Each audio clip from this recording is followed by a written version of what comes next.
Sometimes in our lives, we forget people, we forget events, All the time.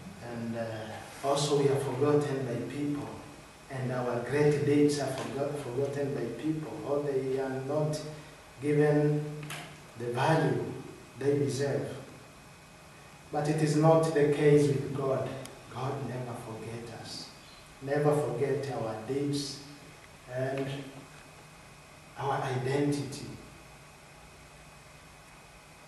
Even though we may forget others, today we are reminded never to forget the Lord. In the first reading, we heard the people are punished because they forgot the Lord.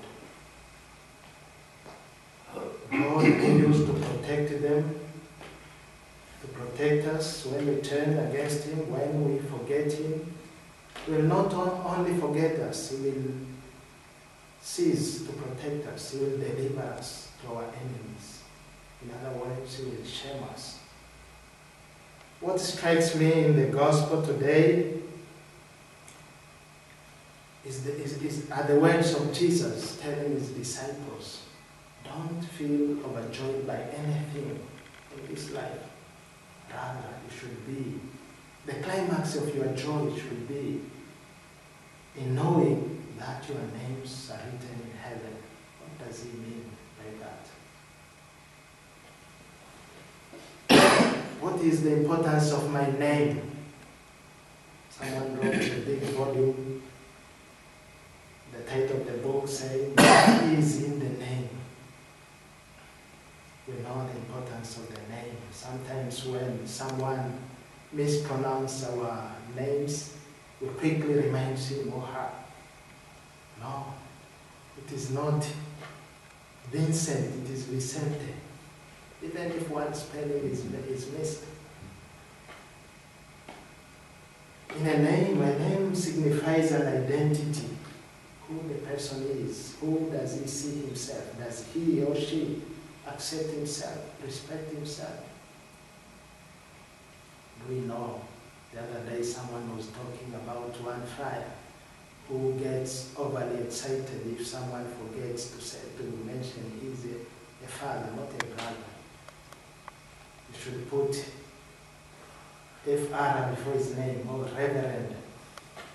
And this is very important for him. This signifies how do we see ourselves. Sometimes we don't forget ourselves. Although we forget others, we never forget ourselves. The other day, someone asked me, did you see me? Did they appear in the group photo? I had been looking for that photo for over 5 minutes, but I didn't remember. I don't remember. Maybe I was only focusing on myself, not on others. And this is always the case. When you see a photo, you look where you stand, how you dress, how you look, and you forget to remember the others by your side. This is not the case with the Lord. As one great spiritual master said, our names are always in the mind of the Lord. But the problem, where in the mind of the Lord? As Jesus says, in heaven, it means in the mind of the Lord. Some names are in the right part of the mind of the Lord. Some names are in the wrong side of the mind of the Lord, depending on how we lived on earth. So, we are called today to strive, to struggle, that our names are in the right side of the Lord. Not only in the right side of our brothers and sisters we live with. Sometimes we get annoyed, irritated if someone asks you now and again, what is your name? You tell him after a few minutes, he asks you again, what is your name? In other words, you have not made an impression to him or her. We should make the right impression before the Lord. This is what we are asked today. and pertinent to our studies of the week, the disciples who are sent are overjoyed. And Jesus tells them, and he tells us in a special way, no one knows the Son. We should not claim that we know Jesus than others. Jesus himself says, no one knows the Son. And no one knows the Father except those revealed the Father by him. He is the mediator of the Father, but himself who mediates him.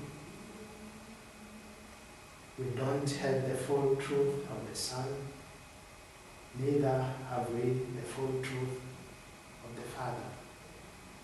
It depends on how close we are with the Lord, not only rationally, but with our heart. Then we will know the Father, and we'll come to know, even in a limited way, the nature of the Son too. Truly God, like us, waiting, suffering, goes hungry, has no clothes sometimes. And as a God, not only weeping, wiping our tears, not only dying like us, but resurrecting us as he did to Lazarus. We ask the Lord, through the intercession of St. Teresa of the Child Jesus, to help us, to guide us, that we may be good missionaries, that we may really reveal the Lord through our lives, by our deeds more than our words.